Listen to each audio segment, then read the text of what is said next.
Good morning, ladies and gentlemen. It's another beautiful day in the mountains, but it may be clouding up a little bit, but we'll be fine. So we have a couple of special presentations this morning. First, I'd like to introduce a special presentation called Conflicts of Interest, the Good, the Bad, and the Ugly, performed by the not quite ready for prime time players. The cast of this performance is Sharon, Pandak, partner Greehan, Travis, Pandak, and Stoner, Angela M. Lemmon, Horan, County Attorney from Prince William County, Mr. Blair Mitchell from Warren County, and Chris Costa, Assistant County Attorney for Fairfax. Welcome you here. And now I'd like to turn it over to the director, producer, actor, Sharon Pandak. Thank you. I'm ready for prime time.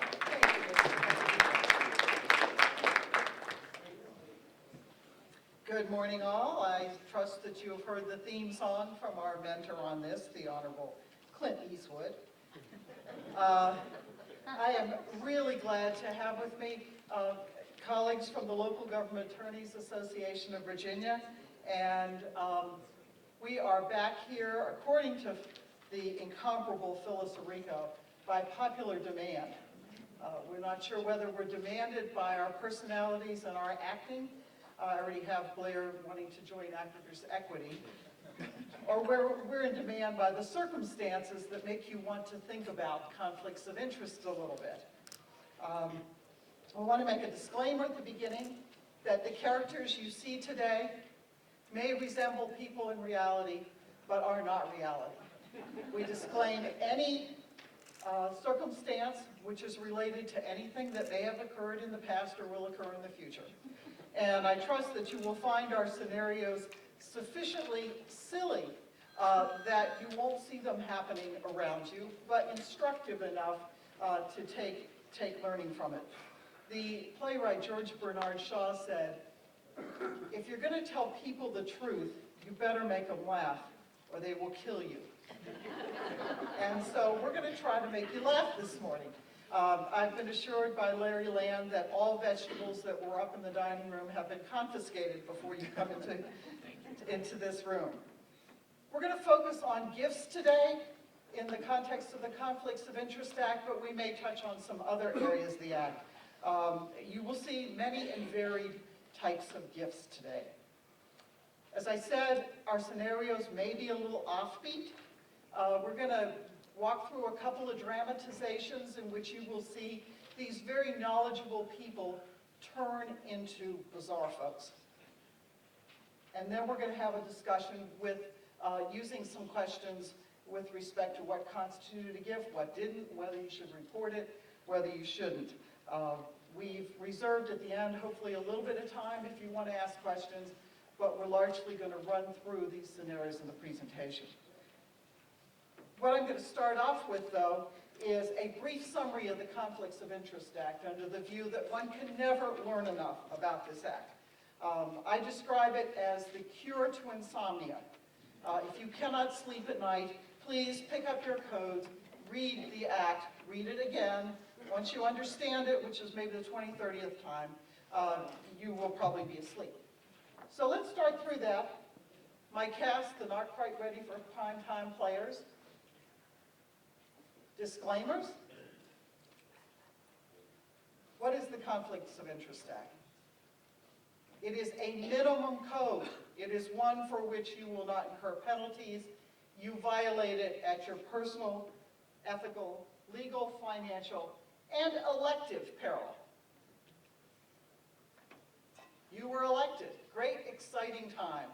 You filed that disclosure form with your personal interests and other information.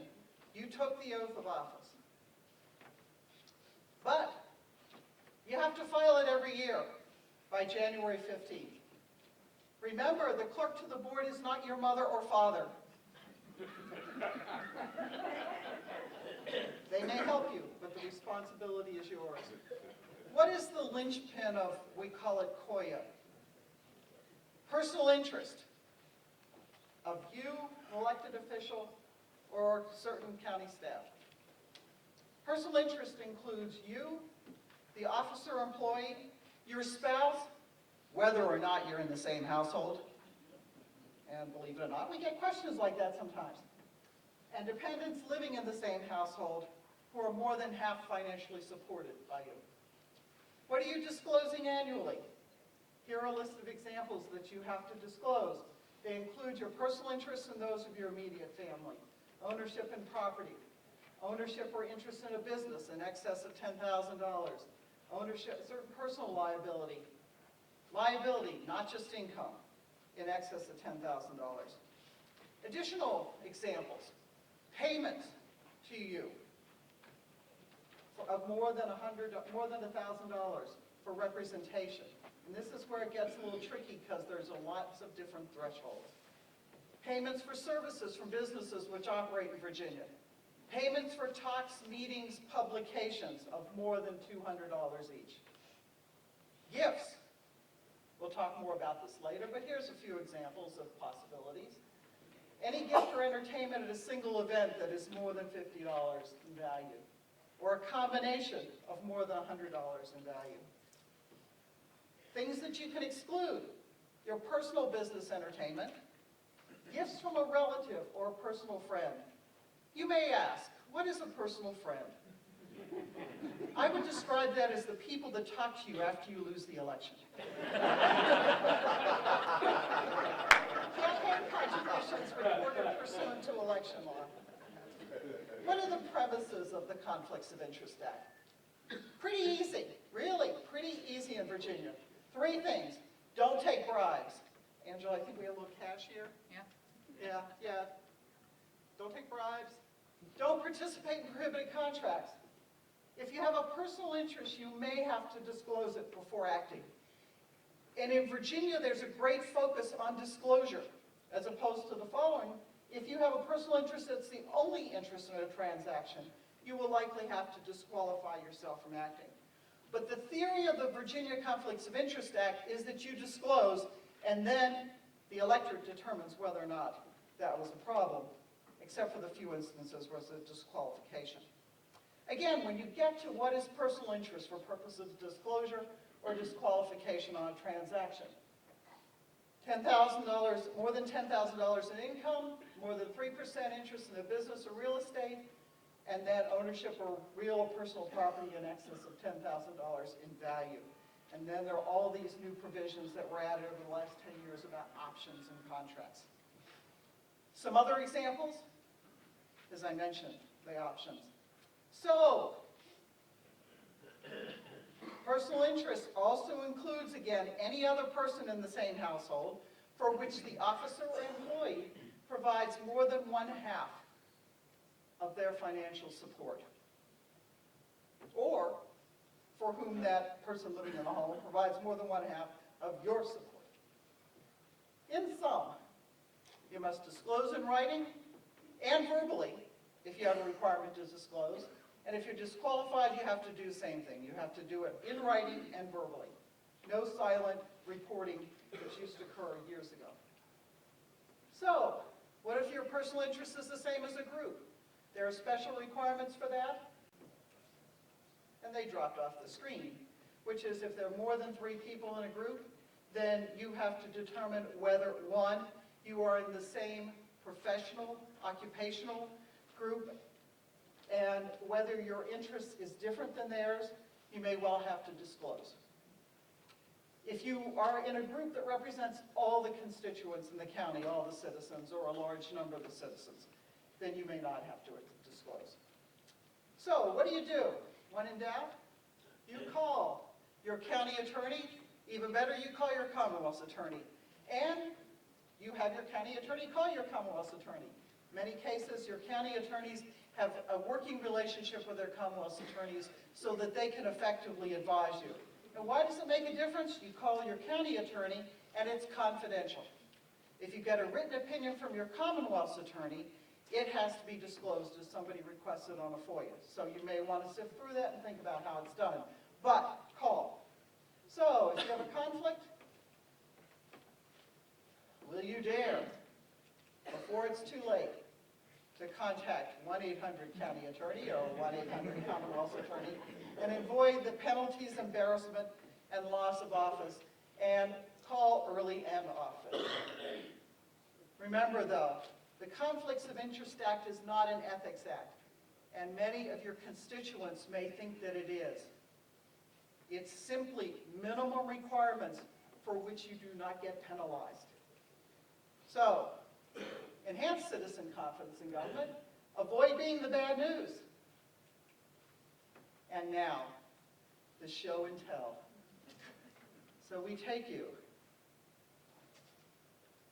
to our first scenario. It is called Hooked. We have today, I will be supervisor, Addie won't. With me is Sam Smooth, played by Chris Costa. With me on this end is Addie's son-in-law, Earl Bunker, played by Blair Mitchell. We have, playing in the role she may have wanted in college, reporter, M. Raker, played by Angela Horan. And then I'll play County Attorney Abashed. On with the show, please.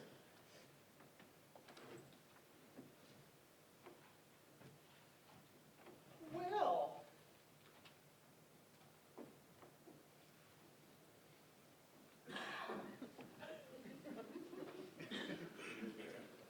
here I am at the Grease and Go. Oh my gosh, I gotta pick up those snacks. Sam! Hey, Addie Wand, is that you? It is. That it is fantastic. How are you doing today? Oh, I'm doing just wonderful, but I gotta get those snacks for my community meeting. Excellent. You know, you gotta bring a little food. Well, They'll you be a know, lot calmer. There's this bass fishing tournament that me and my fishing charter business are sponsoring. I hope you're going to go ahead and enter that tournament. I can't. I absolutely can't, Sam. You know, I can barely afford these snacks. I just finished a re-election campaign. I have no money in my coffers. There's, you know, everybody wants me to be in this fishing tournament, but I just can't do it. It won't happen. Well, I tell you, I might be able to help you out a little bit. Really? That's right. Come on in here. Really? Really? Now, I had one of the rentals on my boats just fall through. You did? So I could let you borrow that boat for the tournament. You mean if you that could- 40-footer? Yeah, if you could rustle up a crew, you could just borrow it, be no problem. I could even get you a captain if you could get a cooler full of those Homestead brewskis, just not the pumpkin spice flavor. Well, Sam, that's amazing. Happy to do it. Oh my gosh, I think I'll do it. I think I could you throw in like a rod and reel for Cabela's? We'll throw in a rod and reel for the whole crew. Wow, I think I can do it now. I'm excited. This is great. This is great. This is going to showcase me. It's going to showcase the county. Happy to do it. So we turn to scene 2. And Addie has won the tournament. Addie has won the tournament with her boat from Sam Smooth. Sam, look at this. Look at this. I won. Isn't it incredible? I had a feeling you would win that tournament. I did. Well, with your help, it was just amazing. I'm so glad we could do it. Oh, thank you so And much. I am so glad I could help a supervisor who will speak on my behalf before the Wetlands Board for that new dock we're putting in. You know, Sam, that party dock that you have is a great idea, and I've been willing to speak on it for a long time, so it's no problem at all. Oh, excellent, because, you know, when that comes before the board for a vote, I'm sure that we'll look for your support. The Board of Supervisors? That's right. I think that's good. I think that will be fine. Well, thank you so much, Supervisor. I mean, Addie. Oh, Sam. We turn to scene 3. And in scene 3, it is months later. And Want comes home to find her son-in-law, Earl Bunker, at home, unemployed. And she sees him and she goes, Earl! Yo, Eddie, what's happening? Earl! Yeah. I've been working so hard, Earl, and are you doing anything? Can you get off that couch, Earl? Well, I mean, I'm looking, I'm trying, I'm doing a little bit of this and that, you know. It's hard out there. Well, I know it's hard when you're an unemployed accountant, but gosh, Earl, You know, Earl, maybe I shouldn't be so hard on Well, you. listen, I mean, me and Suki, we're just so happy that y'all have taken us in and allowing us a place to live for a while, and until I can get on my feet again. I mean, you know how hard it is, I think. Well, I know, it's been like 2 years of hard. What can I say? Maybe, Earl, maybe you can help me here. I got those terrible forms I gotta file, those financial disclosure forms. Oh, yeah, you told me about those last year, I think. Well, since you're an accountant, maybe you could help me with them. I'll see what I can do. What you got? Well, here's my note file, and can you look through there and tell me what I have to disclose and don't have to disclose? Okay, let's see what you got here. All right, there's your salary, there's the house. You're supposed to put your house on the forms? That's right, you do. You have to put that on there, don't you? Let's see, what else we got here? There's a note here. Well, hurry, I got things to do. Yeah, all right. Well, there's a note here that says something about a thank you for loaning a boat that you're giving to Mr. Smooth.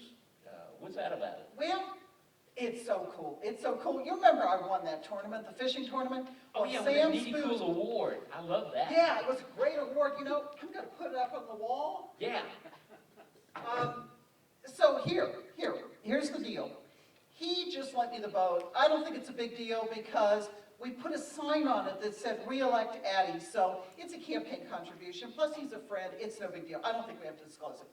But I mean, you didn't have to pay for the boat, right? No. But you don't have to put that on the form? I don't think so, no. Okay, I guess so. And now let me ask you something though. You know that friend of mine, James Gander, who's got the new Mountain Times sporting goods store? Well, I hadn't really heard of him until he filed the application for rezoning. Oh, that's right, yeah. Well, you know he gave me some hunting gear at Christmas time. Really? Yeah. Do we have to tell people about that? No, that doesn't count either because we're only related by marriage. You're not like kin. Okay. And, no. Good. Well then, we don't have to report then either that, you don't know this yet, but got great news for you. What? He's giving me a job. You got a job? I'm going to be an accountant supervisor at his sporting goods store. It's going to Wow. be great. And, maybe another 4 to 6 months once I start the job and get to making some money that me and Suki can make you real happy and finally move out next spring. 4 to 6 months. Well, we got to get on our feet a little bit. Got to put a little bit of money aside. Well, So we don't have to put that on the form either then? no. Okay. I great. never heard of Gander until we filed the rezoning application. Oh, okay. That's great. Okay, thanks. Scene 4, the board meeting weeks later. County Attorney, abashed. Can I speak to you? You got a minute? I'm sorry. You got a minute there. I'm ready to go to this meeting. No, just take a minute, a couple questions No, for you. No. No, really, I've been looking at the financial disclosure forms for the entire board, and I got some questions here You got some about questions? Supervisor Wong's financial disclosure form. I was covering the bass tournament for the paper here, and I got some questions. She had a boat in that tournament. She's always whining about not having any money. I'm wondering where the money came from for that boat. You think my collar looks okay? It looks fine, Yeah, I gotta fine. get to that She meeting. didn't have any money for that boat. Where'd that money come from? It's not on the form. I'm sorry, you're talking so fast, I can't Oh, I understand didn't you. talk fast, I just had a moment. I know you just have a moment. I don't really have a moment. Do you think, should I button or not button? I was talking to the Commonwealth's attorney, he told me to come and talk to you about this. I don't think that financial form is complete. I'm sorry, I've really got to get into this meeting. Maybe I'll talk to you later. Oh, I understand. Yeah, can I talk to you later about this? Oh, well, maybe. Okay. I'll be looking forward to that. I'll give you a call. So, we have hooked. We're going to go through a couple of some thoughts and questions about whether the people you have just seen have issues under the Conflicts of Interest Act. You saw Supervisor Won't. Supervisor Won't accepted that boat trip from Sam Smooth. Does that have to be reported? If I can take that one, Sharon. It kind of depends. It depends, number one, on the value of it. And it also depends on what the gift was for, what the boat was for. We know that Mr. Smoot has got a tournament coming up. We know that he's got some applications coming up before the Wetlands Board. The Wetlands Board is not necessarily something that the supervisor is going to be at, although in this scenario, she said that she was going to be speaking at it. But he also may have some things coming up before the Board of Supervisors at some time in the future, too. So what the Conflict of Interest Act looks at is what was the intent of the gift? Was it given in any way to influence the vote or the opinion of the supervisor that he was giving it to? And if so, then yes, this is something that she should not be accepting, and if she does, she's got to make some disclosures of it. One of the good things about the Conflict of Interest Act that Sharon mentioned earlier is that it's got the disclosures is one of the great things about it, that a lot of the things that you all do in your work, you can disclose, and it takes away a lot of the problems, it takes away a lot of the people that come up to you later and want to question you about it politically. So the disclosures are always good. But yes, definitely, you assume that the value of this is more than $50. It was the one-time thing. It was more than a $50 rental of a boat for a tournament. I mean, come on. So yes, it does have to be disclosed because it's more than $50. It may also lead to a disqualification of any time that the smoot is coming before the, or schmooze rather, whatever his name was, anytime that he comes before the Board of Supervisors for any kind of an application. If the supervisor won't believe, or even if she fears that it may be perceived as being something that was given to be an influence to her. If it was to be an influence to her, then she definitely has to disqualify herself rather than simply disclose it. Even if she fears that it may be looked at that way, you don't want to get yourself in trouble politically and in the community, have your reputation smeared by somebody who will question you and hound you for months on it, saying that you should have disqualified, that it was a conflict, even if technically it wasn't. So, yes, she does have to disclose it. She has to put it not only if it comes up for any kind of a meeting and any kind of a vote that the Board of Supervisors is considering. She would have to orally disclose it at that point and disclose it in writing and put it on her annual form before January the 15th. What about the fact that she had recently come through a re-election campaign? She's got this sign that says "Re-elect Addie" on the boat. Does that take it out of the gifts? Does that, she puts it on her campaign forms, is that enough? It's still a gift, and it's still something that you've got to disclose, first of all, on your campaign forms, and second of all, you should disclose it on your annual forms for conflict of interest as well. It's a gift. Whether you disclosed it once or not, you still, just to be open about it, just for the transparency in government that we all want, you should disclose it on both forms. Well, we have this where she's committed to go and talk to the Wetlands Board. Is she precluded from doing it? Okay, if she discloses, can she still go talk to the Wetlands Board? I think that she still can, but again, she should make a disclosure at that point orally if she's talking to the Wetlands Board. She is not on the Wetlands Board, so she's not going to be participating in the vote. She is at that point a citizen. She can speak as a citizen, although at that point she is a supervisor, and there may be a perception that she's got some influence over the Wetlands Board. So she should always watch her back on that. And this is something that's as much a political advice as a legal advice. You all have those concerns. Who's going to be challenging you politically? Who's going to be going to you, M-raker here, mud-raker, to put you in the newspaper in a light that you don't want to necessarily be put in? You always need to watch that, and you always need to be aware that I'm sure in every locality in the Commonwealth, there's at least one person who's going to be watching out for you and wanting to go after you. I know we have some persons like that in Horan County. But just, for nothing else, remember, if any golfing fans here, in the past Masters event, this past year's Masters tournament, I think it was this past year's, Tiger Woods had an incident where he was taking the backswing on his club to hit a ball that was in the rough. And in the backswing itself, he moved the ball because he moved some of the grass that was near it. And somebody who was watching the event on television called in and said he should be penalized for that if he doesn't declare that he moved that ball. So always remember there's going to be somebody out there who's going to be watching you, and you don't want the publicity. Anytime that you've got something coming up like this, disclosure is always the best pill to avoid any of the future problems that you've got. But again, as Sharon said, maybe the even better pill is call one of us, call your Commonwealth attorney, and make sure that you're okay before you take certain actions. Well, the Wetlands Board poses a particularly interesting one and is analogous to county staff, a host of other entities that might quasi come under the Board of Supervisors. And if you have an issue in which you have to disclose and you need to remove yourself from transactions, then you need to be real careful that, particularly if you're disqualified, that you have removed yourself from all of those transactions, and it's not influencing county staff as opposed to, oh, I can't talk to my colleagues on the Board of Supervisors, or I can't talk to a particular board. And if a disclosure needs to be made, you're going to want to be careful that all the appropriate people know of the disclosure so that they don't inadvertently have some problems, or they understand how you're speaking to them and what financial interest, personal interest you may have under the Act.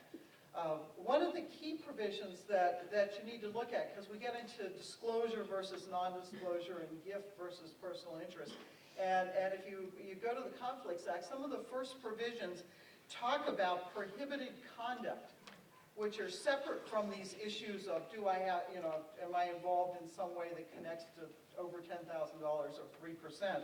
And it includes such things as soliciting or accepting money or other things of value for services performed within the scope of official duties, offering, accepting money in consideration of obtaining employment for people or appointment, offering, accepting money for using your public position to get a contract for someone, using for your economic benefit confidential information that you might acquire. And I know we're going to talk about things like fish and maybe later farms, but a lot of us are involved now in sophisticated transactions with millions upon millions of dollars involved for your locality. So many people may come to you and say, gosh darn, you know stuff. Can you tell us that? Accepting any money, loan, gifts, favors, opportunities that tend to influence you in the performance of your responsibility. Accepting business or professional opportunities when there's reason to believe that the opportunities being given to you because of it may influence you. And accepting honoraria that are for purposes of you using your expertise and getting paid for it. Accepting gifts from persons who have interests that may be substantially affected by your performance. And then the kicker one, number 9, is one that probably people haven't looked at in a while. Accept gifts from sources on a basis so frequent as to raise an appearance of the use of public office for private gain. Those sections are ones that maybe, we all have to go back and take a look at, because we otherwise get sort of into the personal interest thing and forget about these prohibitions that appear at the beginning of the Act. And we expect probably with the General Assembly delving into these issues in some way, more or less, given everything that has occurred in recent years, that you're going to want to look at that and see, what does it mean? What does it mean to you locally? If the General Assembly decides they have to tighten up their rules, how does that play out locally? And Chris and I were talking about how Fairfax has very strict rules, and the Supreme Court recently rendered an opinion that makes it difficult for the Fairfax board to vote on certain issues when nobody had expected that there were conflicts that were present. So let's go to the other issue. Jimmy, Blair, you got this gift of equipment, and then you got a job. How many people think that as a son-in-law, there might be a possibility you have to disclose him? Yes? Yes? A few hands up there. Yeah. Yes. Archie Bunker would not be pleased, but yes, meathead over here. Have to disclose it because he is a dependent. One of those provisions that kind of sneaks into, he's not a relative, maybe the supervisor doesn't really want him as a relative, but he's been there mooching off him for some time, going to be there for some time longer. So that's where you want to ask, as I go to 1-800-County Attorney, is that going to present an issue for me, a personal interest? Yeah, this is one of the keys. You got to remember, he is in the household, even if he's not a blood relative. He's in the household, and that's one of the things that you look at. Is this a dependent in the household? And the acceptance of some of the gear, that's a gift. That's something that maybe doesn't cross those thresholds. If it's over the $50, I guess it does. And you don't know based on the scenario, was it over the $50,000? But he also accepted a job, a full-time job, and you've got to assume that that's going to be more than $10,000 a year. So that triggers that portion of the act as well. So I'm gonna put Angela a little bit on the spot here. Angela, what does the county attorney tell your character, M. Raker? Nothing. What? The county attorney should tell the reporter, absolutely nothing. You know those no comment things are really problems. Well, you can be pleasant, you can be friendly, but the county attorney should tell the reporter, nothing. So what's the county attorney going to do? Go to the board meeting, forget about the conversation? Well, I think the county attorney needs to let the board know that there is a reporter who is raising the question. As a matter of courtesy, I think the county attorney can and should pull the individual supervisor aside who the reporter is raising the issue about, and give that supervisor the courtesy of at least a few minutes advance warning that there is a reporter asking questions about her particularly. But the entire board should be alerted that a reporter is looking at everyone's financial disclosure forms and is on the track of a particular supervisor and speaking to the Commonwealth's attorney about a particular supervisor. Okay, we're going to go from hooked to tangled. And we bring you in this scenario. We have a wonderful, warm, loving couple. Jewel Prime and Supervisor Bobby Prime. Jewel Prime will be played by Angela Horan. Supervisor Bobby Prime, longtime supervisor, will be played by Chris Costa. We have a farmer, Tom Hurd, be played by Blair Mitchell. Angela's going to do double time and also play Supervisor Peggy Allman, whom we'll meet in a minute. And I'll be County Attorney Des Trackett. In scene one, we go out to the farm where Jewel Prime meets with Tom Hurd. Folks. Hey, Jewel, what's happening? Hey, Tom. Haven't seen you in a while. How's life treating you? It's wonderful. I just love your farm. Oh, that's great. We got lots of sheep here and Aw. lots of great things going on. Oh, This has been a great year for us, too. I'm so happy for you. Yeah. Oh, did I tell you I have just opened a yarn shop? Oh, how nice. Oh, I love sheep. All right, all right. Well, you know, like I said, we've got a bumper crop this year. You know, I might be able to even spare some and give you some wool so that it'll help you in that yarn shop of yours. Oh, that's so kind of you. I don't want you to feel like you have to do anything Oh, like no, that. no. I'm just happy to do it because I know that you do great things. Oh, yes. You know, Bobby, he's just so interested in charitable organizations and such like things, but, and I'm just so pleased for you. And Yeah. this is a wonderful community we live in, isn't it? We are so fortunate. Yes, it is. Oh. And we're so fortunate to have your husband, Bobby, as one of our great supervisors. Yes, he is a man of the people, isn't he? Yeah. Well, And you know, he does, well, you all both do some charitable projects, don't you? yes, we do. Don't you do some knitting? I do. You do like some scarves or something and give them to some people? Yes, that's true. Yes, Well, we do. I will definitely be more than happy to give you all, well, maybe not all, but lots of my extra wool this year so that it'll help you with those projects. That is so generous of you. Well, So glad to help out. thank you. And you know what? We'll make it a surprise for Bobby. I'll tell you what. I will do all the knitting, and I won't tell him a thing about it until I knitted 100 scarves. All right. All right. I'll be happy to help you with All that. right. Thank you so much. Yes. Yes. In scene two, as time goes by, over the next 18 months, Jewel works on scarves when Bobby is at Board of Supervisors meetings. Periodically, Hurd sends her more wool. Lots of wool. Already spun into yarn, too. More than 3 bags full. During this time, the Board of Supervisors considers some conditional use permit applications from Hurd's Mosaic Farm. One's for a farmer's market. One's for a conservation easement. Each time, Supervisor Prime votes in favor, and the applications are approved. Each time he goes home. Supervisor? Well, Ju, how are you doing? That was a fantastic meeting I was just at. Oh, I'm so proud of you, Bobby. That's great. You know, Tom Hurd had a couple applications in front of us. Oh, really? I was so glad to support his farmer's market conditional use permit application. That's going to be a great asset to the county, don't you think, dear? Oh, yes, and he's such a sweet man. He said, well, I'm sure he is. I'm sure he is. You know, he also had a conservation easement. I think that'll do a lot to continue our quality of life around here. I really think we need more people in this county like Tom Hurd, don't you? I do. We go to scene 3. We are at home with the Primes again.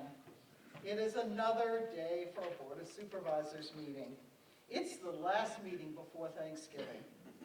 Bobby is about to leave for the meeting when Jewel, his wife, snags him. Oh, honey, have you got a minute? All right, dear, but I've really got to get out to this meeting. I don't want to get a reputation for being late. Oh, I know you're in a hurry, dear. Just take a minute. I have a surprise for you. Come this way. Coming on. Okay. Look! Oh, wow! Now that is a room full of scarves. Yes. Now, I don't want you to worry about what all that material cost. Well, how did you find all that material, dear? Tom Hurd gave me all of that wool. Mm. And look. You see all this money? Yes, dear? See, I knitted all the scarves. See, that's for charity. Tom gave it to me so we could knit all these scarves for our charitable project, see? And I just knit. I went crazy knitting all these scarves, I know how you And are. the extra ones that we didn't need for the charity project, I just took them and sold them in the yarn shop. Oh. Yeah, this is great. You can do so much good. All right, dear. Why don't I'm you... very happy, darling. Let's just keep this just between ourselves for the moment. Let's not sell any more scarves right now, dear. I gotta go get to this meeting and maybe talk to the county attorney if I can find distracted. Oh, all right. Our county attorney. I'll see you soon, dear. Okay, you're happy, aren't you? No, always ecstatic with you, Jewel. I'm stunned. All right. So we go to scene 4 at the Board of Supervisors meeting. That night, the Board of Supervisors is to consider an application by farmer Tom Hurd, again for his Mosaic Farm. This time, he wants to add a hoot and holler pavilion. Hey, Bobby, thank you for taking up this thing tonight and considering this application I got. This hoot and holler thing will be great. We're going to have great country western music, and we'll have people there on a regular basis, and it will showcase the county. I appreciate it, Tom. I just gotta talk to see if I can get the county attorney about something that has nothing related to this, really. I'm sure. Well, thank you Distracted? again, though. Thank you for County everything attorney that you've distracted. Can I talk to you, please? Oh. I'll have to see him after the meeting. Well, they're in the meeting, and Supervisor Peggy Allman, who is a rock and roll fan, is upset about the racket that the Hoot and Holler Pavilion is going to cause. She makes a motion to deny. Look, people, there's rock and roll, and there's noise. This here thing is just gonna bring in a bunch of noise. I don't think we ought to have it. So I move that we deny it. Well, there you go again, Peggy. But I will let you know that I support this application. However, in this one instance, I'm going to go ahead and abstain. Why?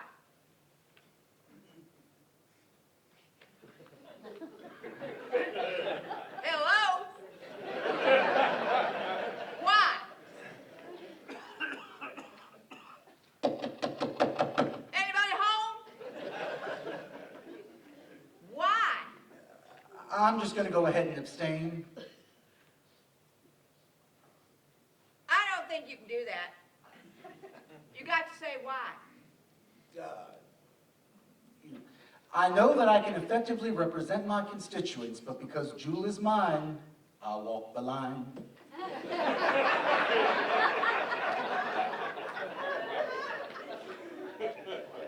Okay, Peggy, calm down. What does that mean?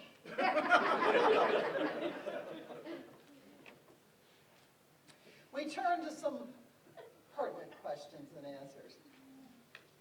Can Jewel Prime accept the bags of wool from Tom Hurd of the Mosaic Farm, soon to be the Hoot and Holler Pavilion Mosaic Farm? We should let Jewel answer this one. So what do you think, Miss Jewel? I think Jewel better tell her husband. Well, what point does she have to tell him? I mean, you know, did this thing kind of just crop up? Well, I think the minute that the farmer says he's giving them to her for her husband in his charitable ventures, then she can't be accepting them on his behalf. And certainly not without telling him that that's what she's doing. This is where we go back to gifts and personal interest and who's a dependent and who's in the family and who isn't. And here we clearly have a wife, and the wife is getting what appear to be very free gifts. They at first seem to have no real value to the Primes because they're going to give them all away. But when Jewel gets a little carried away and starts keeping some of the money from making the scarves with the wool that came from the farm that lived in the house of Jack built, you end up having a problem. And so you supervisors out there need to be conscious of what is going on in your families and those who are dependents of yours. And so Jewel's commenting how Tom Hurd's a nice guy. There's, you know, Supervisor Prime right now is perhaps feeling a little bad. Right.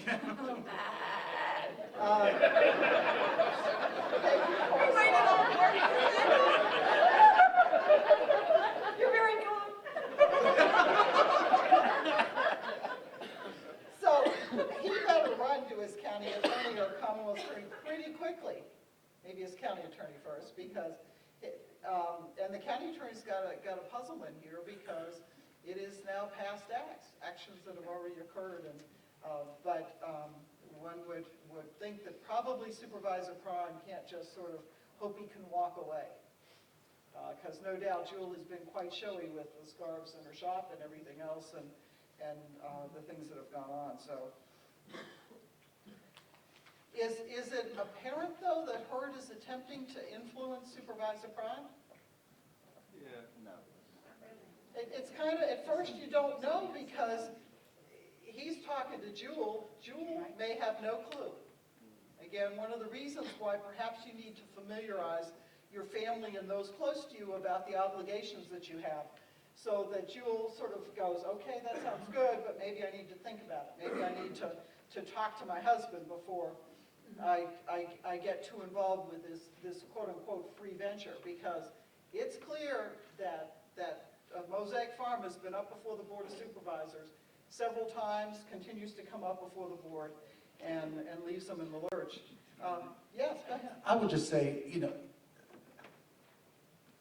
being an attorney who wants to defend my client, wants to protect my client, I'm always going to give, perhaps not, there may be shades of gray that you can walk, but I'm going to give the most conservative advice to protect them and make sure that we can protect them as best we can. So whenever a question is debatable, prior to getting into court and having a judge or a jury or a Commonwealth's attorney come down and try and make a decision about whether or not you did something correct or incorrect, especially when it comes to personal liability, potentially criminal in this case, you know, you're going to want to stay on the line of, you know, I don't know if it is or is not meant to influence. I don't know if it is or is, if he is or is not going to be seen as a personal friend by the third party AG or Commonwealth's attorney, depending on who the prosecutor is.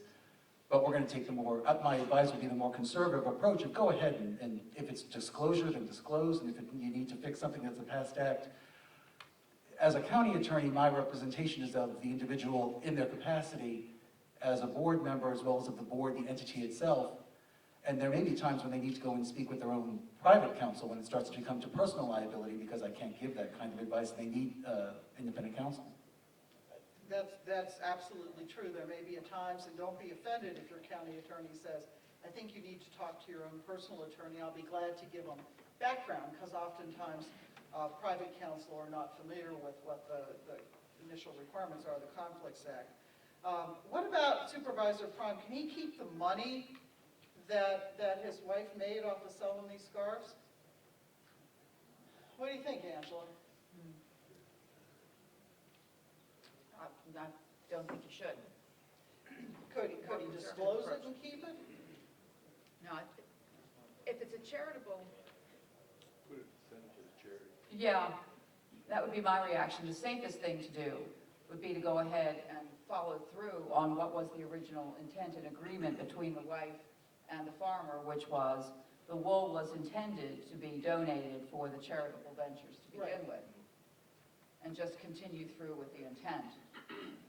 And then Supervisor Prime might disclose that my wife got this wool from Farmer Hurd, and we've used it to donate to charity, and then it's kind of no big deal anymore. Mm-hmm. In fact, I recall that I had a supervisor who had to disclose fairly regularly because of his wife's employment, and I just kept my stack of disclosure forms in the drawer right there so I could pull them out. Okay, here's another one, here's another one. And people got used to hearing the disclosures. It was no big deal. But if no disclosure was made, then it would have been a big deal and a potential violation of the act, depending on the issue involved. So over-disclosing usually doesn't get you in trouble. There may be times when over-disclosing seems to be problematic because there are some personal issues involved in what the disclosure might be, and there are things that are sensitive at times, particularly when you're involved with family members. So that's why we really counsel you to go talk to your county attorney. How about Supervisor Prime when he was confronted by Supervisor Allman? Angela, did you deserve a better answer than what he gave you under the Conflicts Act? Yes. What did you Yes, deserve? I think so. I deserve to know what was the problem under the Conflicts Act.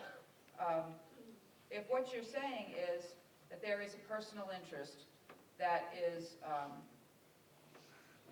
under the Conflicts Act, you need to state that with some degree of specificity, I think, anyway.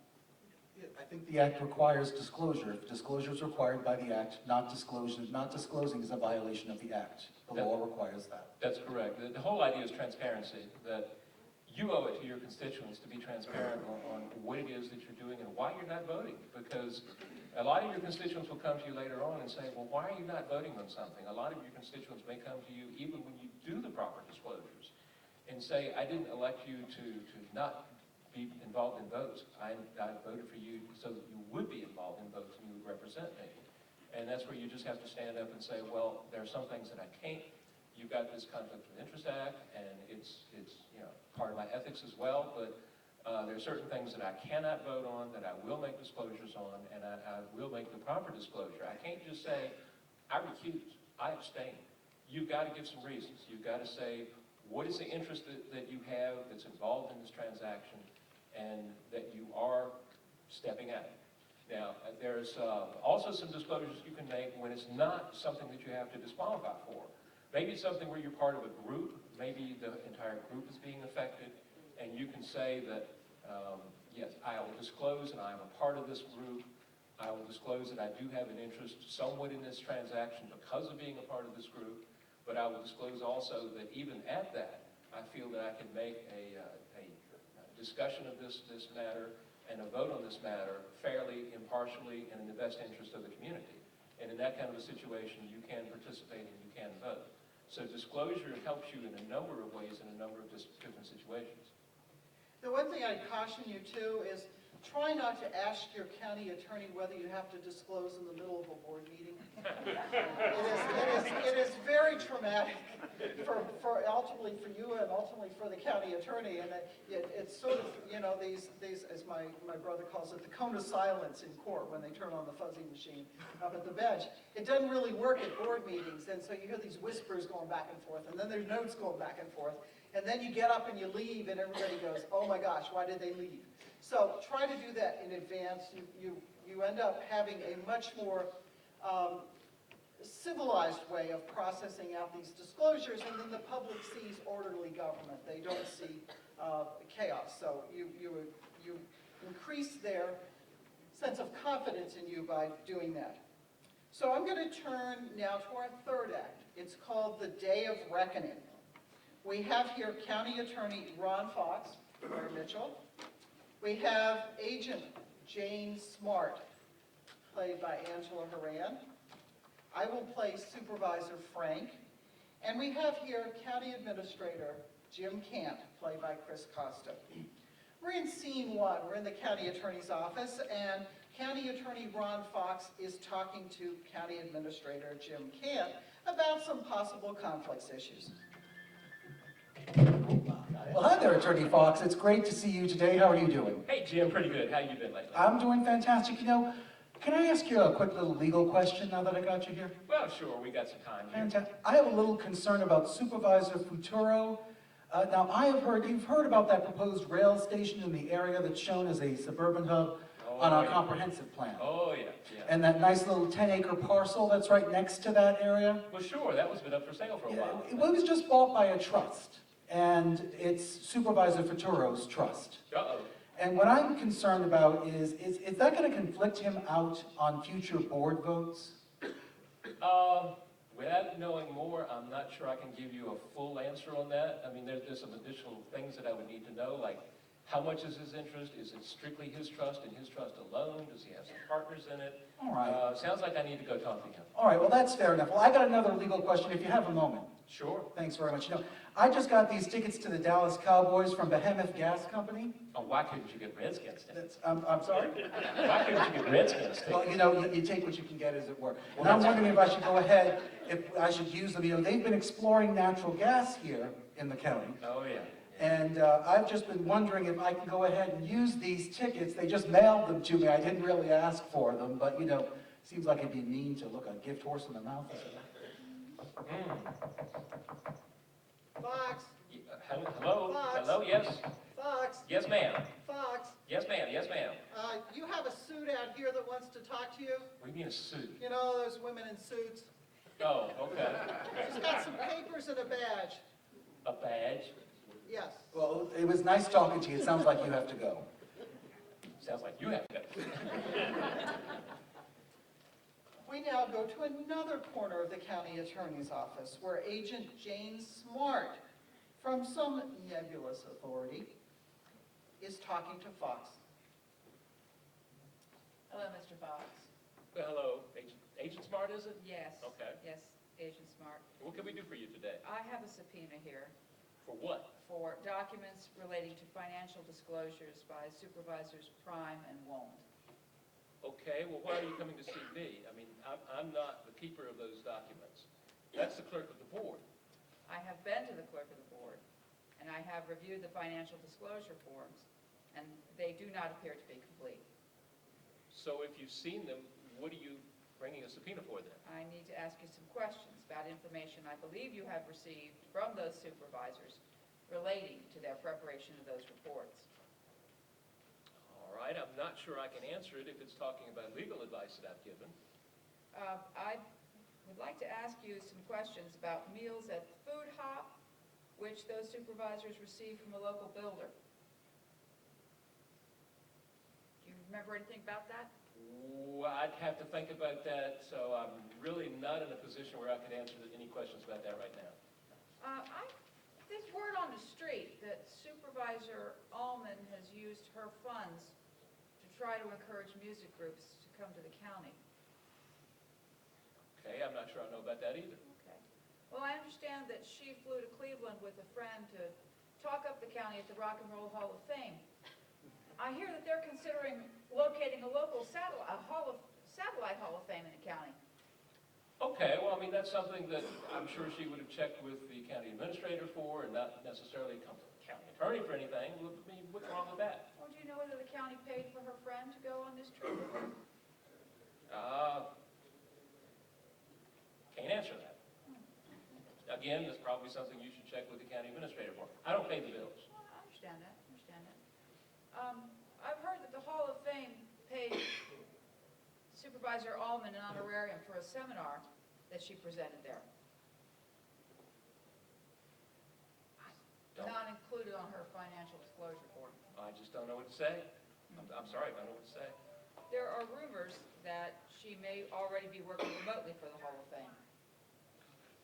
Definitely don't know what to say. Excuse me, my phone is ringing. Ring, ring, ring, ring, ring, ring, ring, ring. Hello? Hi, this is Supervisor Frank.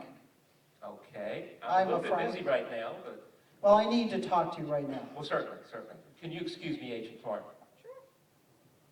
That means get lost. Ron, I need to talk to you. Ron, are you there? Yes, yes, I'm here. Go ahead, go Ron, I ahead. need to talk to you. I want to talk to you about that Supervisor Splurge.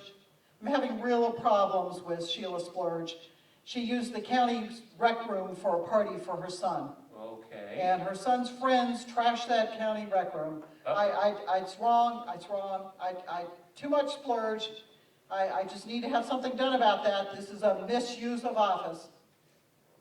All right. You're not talking fast enough to me, Ron. I want Well- to hear you say removal, because I see removal, I see recall, whatever those words are, I see gone. Well, of course, that's something that we can't necessarily do without some petitions from some constituents. Well, Ron, I suggest you look in those black books. I'll check on that for you, definitely, and I'll get back to you.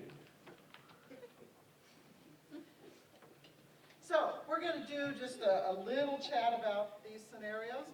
And the question here is, can Supervisor Futuro vote on that transaction, that rezoning that involves the property that he has near the rail station? Probably not, although, like I said earlier, you've got to ask some more questions. The thresholds that you saw earlier on the slides, is there a $10,000 or more interest that the Supervisor Futuro owns in this trust? Does he have a 3% or more ownership value in this? If he's part of a group that he has only a 1/50th or 2% ownership interest in the trust, he's probably in the clear. He probably doesn't have to disqualify himself, and he's good on that. But if the trust is his trust and his trust only, or his and his wife's, or just a small group, maybe it's 3 or 4 people that have a value or an ownership in the trust, you would think that with that acreage and with that location right next to what's going to be a rail station in the future, it's going to be more than a $10,000 interest. And that does cross that threshold. It does mean that he does have a personal interest in the trust. And he should be disqualifying himself likely from anything that comes up in the future involving that property. Unless there are a lot of other owners. Well, that's true. That's true. And there's some Attorney General's opinions on that. That there was, if I'm trying to recall these correctly, there was one in a town where there were several merchants along the main street of the town. And something that was being proposed to the town council in that case was going to affect those areas along Main Street. And it was going to affect not just one, not just two, but pretty much everybody along that stretch of Main Street. Not the entire community, but everybody along that stretch of Main Street. And one of those merchants along that way was a member of the town council. He had to make the disclosure that he was part of that group of people that could be affected. But since it was affecting not only him, but a number of people, that he could participate in that vote fairly and partially in the best interest of the community. If it had been him and him only, on the other hand, such as this instance here, where he is the owner of the trust, he is the owner of the property, the comp plan says there's a rail station coming in, there's a future development there, that's going to take whatever interest he's got in that property and make it that much more valuable. And if it's affecting him and him alone, he definitely has to disqualify himself from anything involving that property or even probably anything in the near vicinity. In one of my previous jobs that I had, we had a supervisor who owned a grocery store. And he was very careful, didn't always have to do disqualifications, but he always disqualified himself on any kind of a project that was coming in within about a mile of his grocery store. It was in a county, it was not in a town, so it was a broader area. But there had been some rezonings for residential development. There was a development of the Virginia Rail Express station. And he did disqualify himself and disclose in each one of those that he had this grocery store that was within a mile. And he took kind of the high road in that it was not affecting his property. It was not immediately adjacent to his property, but he felt that it was close enough that to avoid any kind of even an appearance of a conflict, he would do a disqualification and disclosure on all of those situations. So that's the supervisor decided, looked at the act, got consultation on it from his county attorney or the Commonwealth's attorney, then made a decision that perhaps was maybe a little bit in excess of what the act was, but based on what he wanted to show the public. So I Yes. guess our chorus is, when in doubt, ask your county attorney, ask your Commonwealth's attorney, dial 1-800. And And let me add, Sharon, if you don't mind, there's a reason for that. It's not just to give you peace of mind. But if you go into your county attorney and you make a full disclosure of what the situation is and ask your county attorney for a written opinion that he or she will give you and say, this is my opinion on whether or not this is a conflict, this is whether or not you can participate, this is whether or not you have to disclose, disqualify, etc. If you get prosecuted, you can take that opinion to court with you as a defense. It is not a get-out-of-jail card, but it is a defense that you can present during your trial. If, on the other hand, you have gone to the Commonwealth's attorney and asked for that kind of an opinion, and he or she gives you an opinion to that nature and says that you do not have a conflict, that is a get-out-of-jail card. You cannot be prosecuted because you've got that information from your Commonwealth's attorney. So if you've got a doubt about anything, please, please, please dial that 1-800 number, talk to your county attorney, talk to your Commonwealth's attorney. before we break for a commercial, we have to tell you about the one kicker at the end, the wrecking the rec room. Probably not a violation of the Conflicts of Interest Act, but violation of other law. So lest you think that you have situations that go unaddressed, I understand you can call those who used to be constituents of former Governor Ventura, whose son apparently trashed the governor's mansion in that northern state. And there are violations of law with respect to vandalism. You have civil penalties. So that one's kind of a trick one. It's not a Conflicts of Interest Act issue, but it is one where you can get into trouble in any event. So we're going to close at the end, because I believe we are at your not quite witching hour. Are we at 10 or 10:15, Phyllis? 10:15. Oh, we have a brief commercial there. I call it the Jesse Ventura Don't Wreck the Rec Room commercial. Let's talk a little bit more. We've got this situation, Angela. What does the county attorney do when your agent Smart pops up with the subpoena? Well, yeah. Run. Blair's whispering in my ear, run. I work for a county attorney who always said it's good to have two doors. First thing is read the subpoena. This is a question that popped up. Actually, the subpoena question is a lot easier than the question that bothers me all the time. What happens when the federal agents show up and they don't have a subpoena? They're just trying to be friendly, and you're wondering how far you should go, which is a question that bothers me a lot, because good law-abiding citizens want to be cooperative with the police. And in our time, in our day and age, where there are rumors all the time of federal investigation, and particularly in my part of the world, Northern Virginia, where we do have a good federal presence. The word I'll use is good. We have a dense federal presence, a lot of federal employees, I will call it, a lot of them. They are active. We hear a lot of rumor of federal investigation. Our law enforcement agencies, and there are a lot of them, are very cooperative with one another. They are attuned to a lot of the potential for government corruption. So we hear frequently about the potential for government investigation. So what does a government employee or an elected official do when an agent contacts him or her and says, I'd like to come to your office and talk to you about something that I'm working on? Do you, for example, pick up the phone and call your counsel? Do you lawyer up?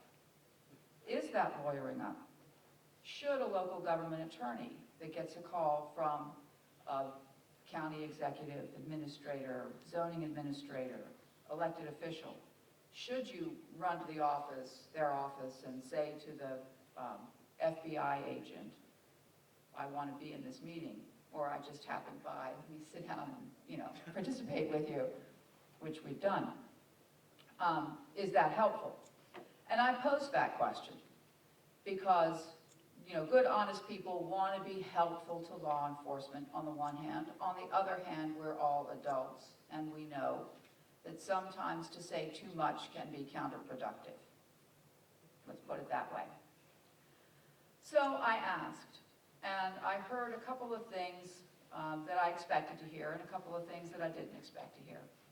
One thing that I heard was that the FBI will always make it plain to us, citizens of the United States, when they speak to us, whether we are witnesses, whether they wish to speak to us because they want to talk to us as witnesses, or whether they wish to speak to us because we are targets. Meaning, if you should have a lawyer, you will know it. All right, fair enough. I personally believe that one should not talk to the FBI without a lawyer. That's just my own personal view. You have a right to have a lawyer with you. Maybe you should have a lawyer.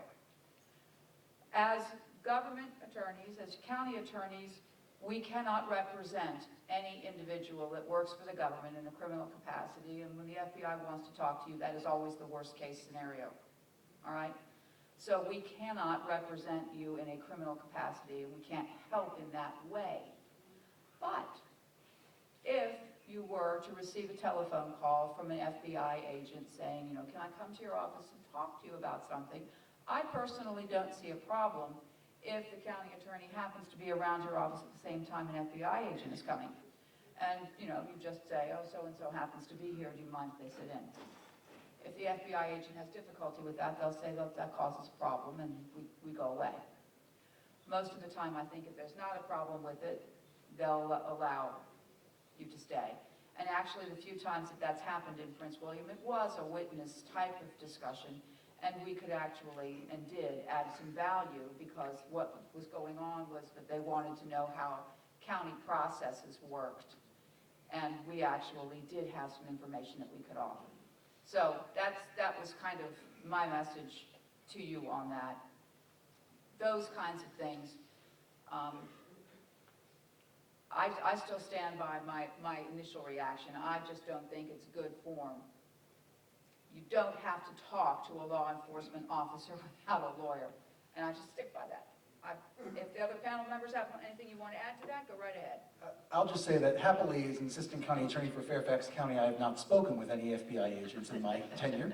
But then again, it's also perhaps a numbers game, and my experience is easily dwarfed by others here on this panel.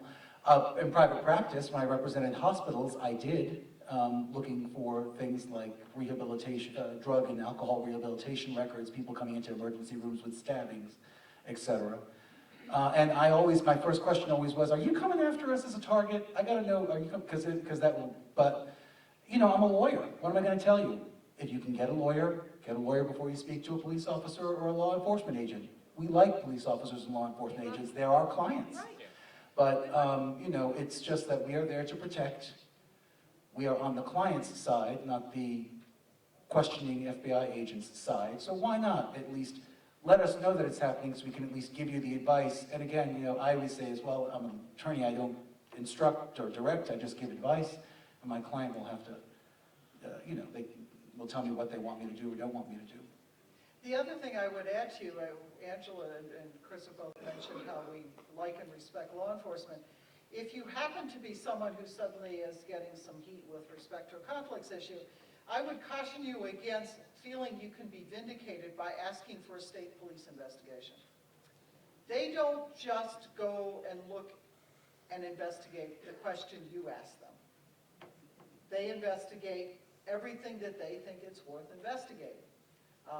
And so you need to be cautious on that. We did have a situation once, it was fairly public, in which a supervisor did that, and fortunately the supervisor was vindicated, but it made everybody a little bit tense because the state police just don't simply look at only the question that you ask them. The other word of caution is that, and Blair told you how you can ask for a written opinion from the Commonwealth's attorney. It will prevent you from ever getting prosecuted. The same is true with respect to an opinion from the Attorney General. But it has to be on the same set of facts. So if you go in and you say, well, here's my deal, and here's the situation I'm worried about, and then later on it becomes clear that you did not convey to the Commonwealth's attorney all of the facts, or to the Attorney General's office, then you're not protected. So it's real important that when you go and ask the questions, and the same thing is true with your county attorney who wants to give you the best advice possible, that you want to be cautious that you are forthcoming on what the issues are so that you can get an opinion that you can rely on. I think we are close to the witching hour now, and so we want to bid you all good wishes as you go out and do the community's work. It's very important work. You don't want to be sidelined with allegations of violations of the Conflicts Act, because it then tends to obscure the really good work that you're doing. And we think often that the way you can preclude those issues from happening is by talking to counsel early, finding out if you have to disclose, making a decision if you're not required to disclose, whether you want to do it anyway, have a routine way of processing that, and then you build confidence in government. So we wish you well, and we hope that you will not have the situation that our dear friend Clint Eastwood had. And you aren't susceptible to the good, the bad, and the ugly. Thank you.